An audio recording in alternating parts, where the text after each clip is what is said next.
do you know what everyone should categorically and unequivocally stop doing like right this minute? And that is the things that you suck at. When we're kids, I'm gonna walk around because this one gets me all jacked.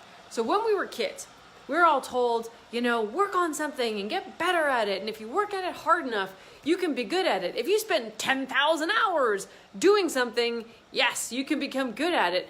And sure, yeah, if I spent 10,000, so there's my piano right over there. So I learned, that's the piano actually I learned to play on when I was a little kid. And yeah, I spent probably 10,000 hours learning to play that sucker, and I can play it fairly well. Got to grade 10, it was really good, and it was wonderful. But the thing is, I was good at it. I had a natural talent for it. It was easy for me to do, and it was fun. But my other siblings, bless their sweet little hearts, they didn't have as natural of a talent as I did, and so they didn't keep on going, right? They did other things. My little sister, she learned to play the harp. My older sister became a long distance runner. We have a funny story where I once went running with her, and I lasted basically around the block, and then I went home because I couldn't last. I went, got my bike, and I biked alongside of her. But that's something that she was really, really good at. But we're taught that we have to be good at so many different things, and in the end what happens is we're not very good at a whole bunch of different things. So one of the things I love teaching in my Life on Fire program and my mastermind, so those two are my two favorite programs where I love to teach this, or my main programs, is how do you isolate what you're really good at? And there's a process you can go through, and I'll just describe it for you here really quickly, and I highly recommend that you write this out. If you PM me, I'll send you an actual worksheet that you can work with. It's called Your Biggest Ticket, and I learned this from Frank Kern, the wonderful Dr. Frank Kern, and it's a process I went through with him to isolate what it is that not only am I really good at, but that actually will also be something where I can make a good living at it. And what you go through is you list all the different ways that you make money right now. So for instance, for me, it could be running an agency, it could be group coaching, one-on-one coaching, it could be online training programs, webinars, workshops, seminars, blah, blah. So you list all the different things that you do in terms of generating money or using as your sales funnel. And then you ask yourself, you rate yourself on a scale of 1 to 5. And the first one is net profit. So it's a very simple one. Do you make money at it? So with my agency, because I have to employ more people and there's a lot more moving processes, there's technology investments and stuff like that, the margin was much smaller on, say, something like a group coaching program where there aren't as many people, there isn't as much technology, and so my margins were better over there. And so net profit is one, energy is another one. Do you want to wake up in the morning and do this every single day? And when I looked at all the things that I was doing, and I'm like, if I never did that one thing again, I would be really, really happy, right? It would just totally make my day if I never had to do it. And so when you look at it like that, so you look at it as net profit, energy, sustainability, could you do it every single day? Right? So for me, if I had to get up every single day and go somewhere and present or teach or whatever, eventually I think I'd wipe myself out. So that doesn't make any sense. But something like a group coaching model, which is how I've structured my Life on Fire program, or my masterminds, which I would do all day long. I love that stuff. It's a matter of, could you do it every single day? And then another category is, can you replicate it? Or can you automate it? And I'm a huge fan of automation. I was just talking to my automation team this morning about email automation that I can create, some automated campaigns that I can use to offer people different things, because you sell because you make offers. So we're coming up with all the different offers that we can make, when we're gonna offer them, how and how much, and to whom and why. So if I had to think about doing this in an non-automated way, I think I would lose my mind. So what I really want to challenge you guys with today is to look at the 1 or 2 things maybe that you're really, really good at, that you have a natural talent for. And I want you to look at all the other things you do and think of how you can get rid of them.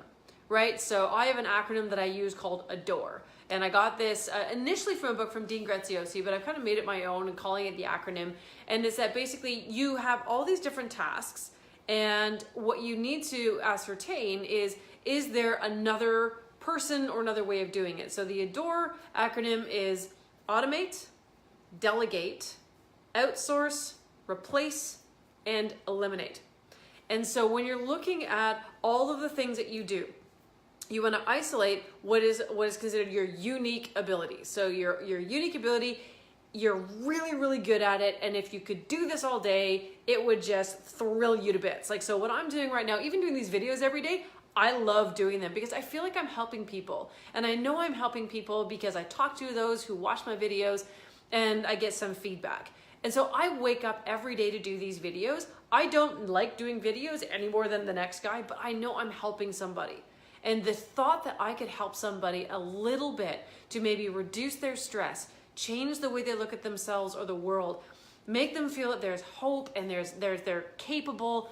To me, I will wake up every day and do that. I've designed all of my programs around that particular outcome for people. So that is my unique ability. Everything else is on the periphery.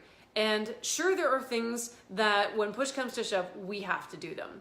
Either because literally there's no one else to do it, but in so many cases, we can actually get rid of stuff. We can delegate it, automate it, we can replace it, you can outsource it, and that way what it does is it frees up your time to do the things you're really, really good at. And that's where you grow. So many people stall, they stagnate. And one of the big reasons they stagnate is they're doing too much shit. They're doing too much shit that they should not touch.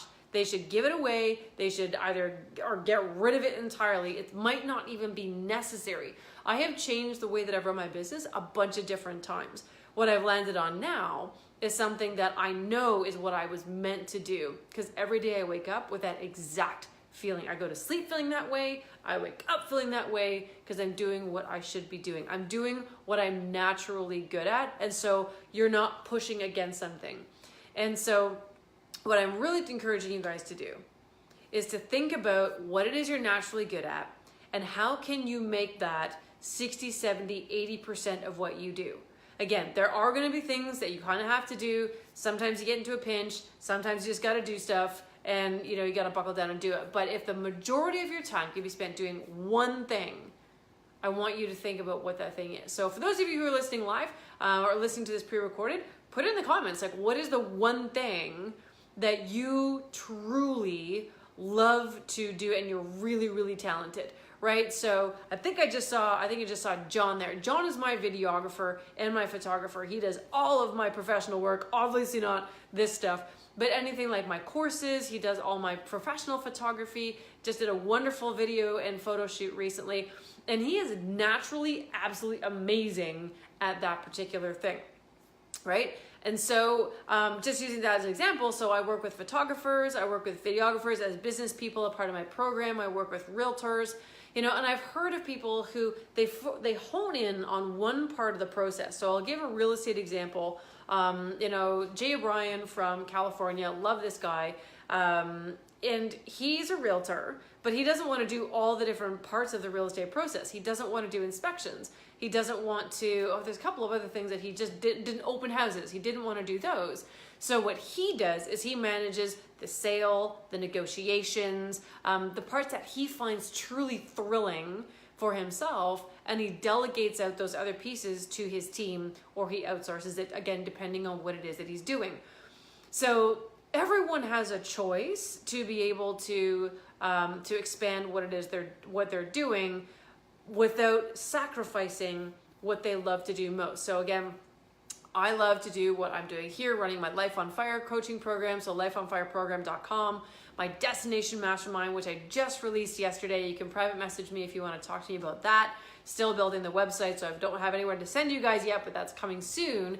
But one of the things I need sales. And I'm not an expert salesperson.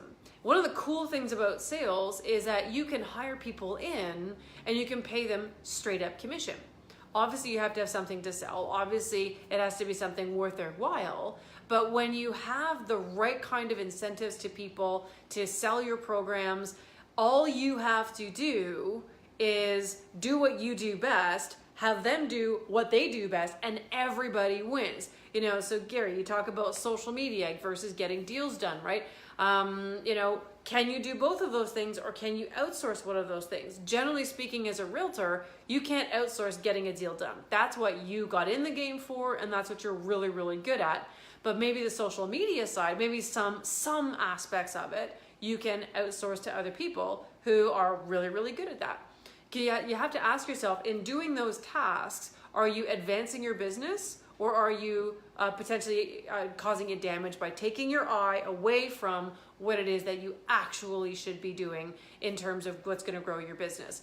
And so I love to do so. The Adore process is fantastic. I put everybody through that process when I go through my programs, and we create all the different lists. And then the challenge is, what can you get rid of? Or what can you make a plan to get rid of? And you'll be surprised when you put your mind to it, how much stuff you can truly get rid of and how little it's going to cost you. And here's why. It's going to cost you maybe a certain amount, but because you're focusing on your business, you're going to grow by this much more. So you can totally take care of paying for whatever it is that you're outsourcing or delegating to another person, say that you have to hire in on your team. Don't be afraid to hire people. Don't be afraid to outsource to people. If it's not your area of expertise, you should not be doing it. It is like damaging to you to actually be doing it. And I say that because I did that to myself. I tried to wear all the different hats. I thought being an entrepreneur meant I had to do everything myself. And yeah, there's a lot of stuff you got to kind of pick up what other people either don't want to do, or they're not equipped to do, or, you know, maybe someone is sick or goes away, and you gotta carry that burden. And that's fine in those short spurts, but that can't be your day-to-day. Your day-to-day has to be all about, what am I amazing at? What is my unique ability that will deliver amazing profits with great energy that you can do every single day, and that you don't have to worry about as much. The other cool thing about that is, when you are focusing on that, generally speaking, you end up having a tremendously positive impact on your customers and on your clients, right?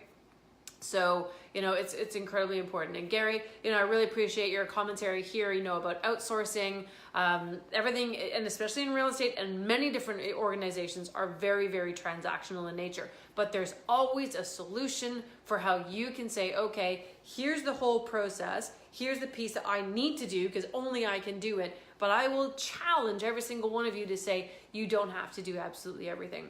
So that's your challenge for the day. I'd love to hear more about what you guys do for your businesses. I know the people who watch these videos range all over the place. We have MLM people who I've talked to who watch my videos, realtors, mortgage brokers, musicians, photographers, videographers, you name it, they watch it. So please do, I'd love to hear your comments. I would love to help you if you're wondering about how you go through this process. And if you want that worksheet, it's called The Biggest Ticket. Send me a PM and I'm more than happy to send it to you. If you want that in the context of a bigger program so that you can unlock even more revenue for your business, go to lifeonfireprogram.com and I'll be waiting for you there. Okay, so take care, guys. Have a wonderful day and be successful.